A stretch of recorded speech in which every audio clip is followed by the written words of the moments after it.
হ্যাঁ দেখে সবই হ্যাঁ দেখে মনে হচ্ছে একটা কোনো নোংরা ফোংরা কিছু কাঠি সুতো কিছু পড়ে আছে। আরে বাবা অদ্ভুত লাগছে, এত ইরম লম্বা সরু একটা সুতো এবং সে প্রতিজন মুভ করছে। এগুলো হচ্ছে বাগদা চিংড়ির বাচ্চা।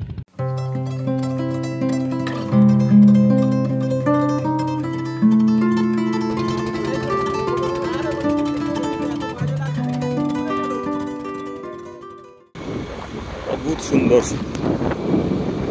অদ্ভুত সুন্দর জায়গাটা, পিওর নেচার, চারিদিকে সবুজ।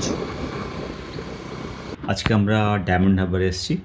আমরা ডায়মন্ড হারবার নদীর ধারে যাব এবং নদী উপকূল এরিয়ার মানুষের উপজীবিকা সম্বন্ধে জানব। আজকে আমরা দেখব কিভাবে নদী থেকে বাগদা চিংড়ির মিন ধরা হয় এবং সেগুলো কী করে কালেক্ট করা হয়। কাছে পুরো টমেটো ভরে আছে, কিন্তু খাবার লোক নেই। হ্যাঁ টমেটো বিক্রি হচ্ছে না,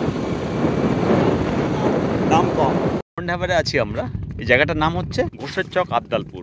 অসাধারণ সুন্দর জায়গা, চারিদিকে প্রকৃতি একদম ঢেলে দিয়েছে তার রূপ, ঐশ্বর্য, সৌন্দর্য। অদ্ভুত সুন্দর লাগছে। বোর্ড আসছে পেছনে, দেখতে পাচ্ছি আমরা, নৌকো আসছে, কিছু ইটভাটা আছে। অদ্ভুত সুন্দর। এখানে মানুষের উপজীবিকা হচ্ছে মাছ ধরা আর বাগদার মিনও ধরা। তো সেরকম একটা জায়গাতে এসেছি আমরা, একটা দাদার সঙ্গে আমরা কথা বলবো। পেছন দিকটা আমরা, এই দিকটা রায়চক, আর এই একটা জাহাজ দেখছি, তার উল্টো দিকে হচ্ছে হলদিয়া। আর যদি আমরা এই দিকে আসি, এই দিকটা হচ্ছে ডায়মন্ড হারবার। গাছের ছায়াতে বসে দাদা কিছু কাজ করছে, সেই জিনিসটা দেখবো আমরা এবার। দাদা যদি একটু নিজের পরিচয়টা দেওয়া হয়। আমার নাম পিন্টু কয়াল। হ্যাঁ, আমাদের এই মাছ ধরার ব্যবসা। আচ্ছা বাগদা মিন। আচ্ছা ধরা হচ্ছে। আচ্ছা, এটা কোত্থেকে, নদী থেকে ধরা হয়েছে? নদী থেকে ধরা হচ্ছে। আচ্ছা এগুলো যাবে বারাসাত, বসিরহাট, আচ্ছা ওখানে গিয়ে চাষ হয়ে সেগুলো বড় হয়ে মার্কেট। আচ্ছা, তো এটা কি আপনি ধরেন না অন্য কেউ ধরে? অন্য লোক আছে, সব ধরছে। আচ্ছা, আমরা ওদের কাছে কালেকশন করে নিই। কালেকশন করে এটা বাছা হচ্ছে। হ্যাঁ, এটা বাঁচা হচ্ছে। মানে তো আপনি দেখছি দুটো হাঁড়ি আছে, কিরকমভাবে বাছা হচ্ছে? এটা নদী থেকে ধরেছে। হ্যাঁ, এটাতে বেশি রাখা হচ্ছে, পরিষ্কার করা। মানে এইটা হচ্ছে নদী থেকে জাল দিয়ে তোলা হয়েছে, এখান থেকে এটা ঢেলে এখান থেকে পরিষ্কার করে এখানে গুনে গুনে কাউন্ট করা হচ্ছে। কত পিস আছে? কতটা ধরে, 500, 700, 1000, 2000, সেরকম অনুযায়ী তাদের পে করতে হবে না?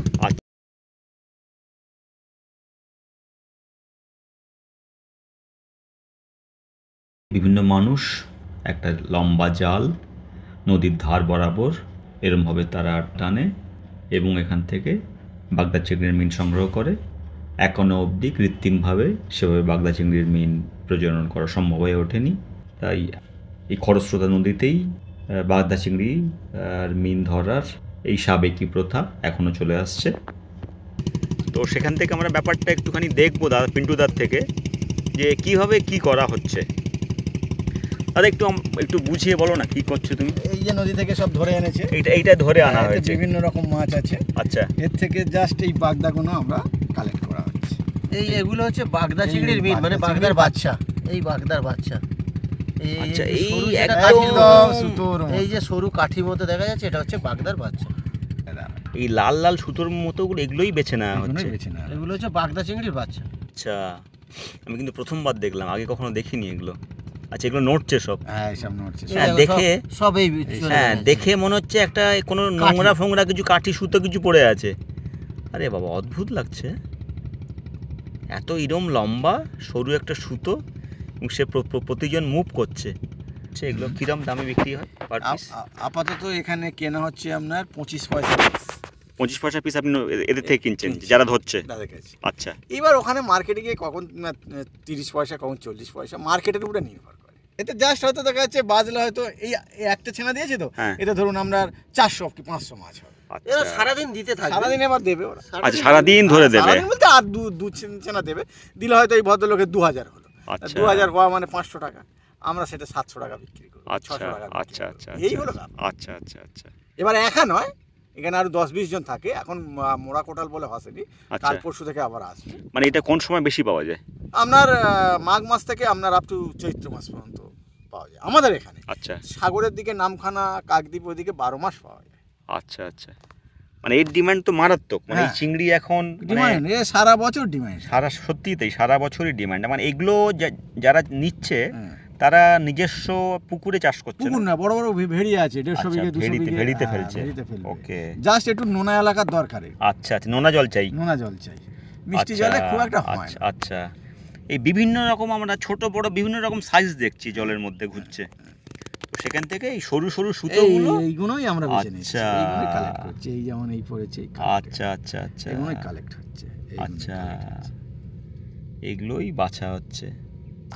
ওকে, বিক্রিটা কি ডায়মন্ড হারবারই হয়ে যায়? না না, নিয়ে যেতে হয়। এটা আপনার উত্তর 24 পরগনা, ম্যাক্সিমাম উত্তর 24 পরগনা, দক্ষিণ 24 পরগনা হয়। আচ্ছা, দক্ষিণ 24 পরগনা যেমন আপনার ক্যানিং এর কিছু জায়গা আছে, আচ্ছা, হারোয়া কিছু আছে, আর বেশিরভাগ উত্তর 24 পরগনা।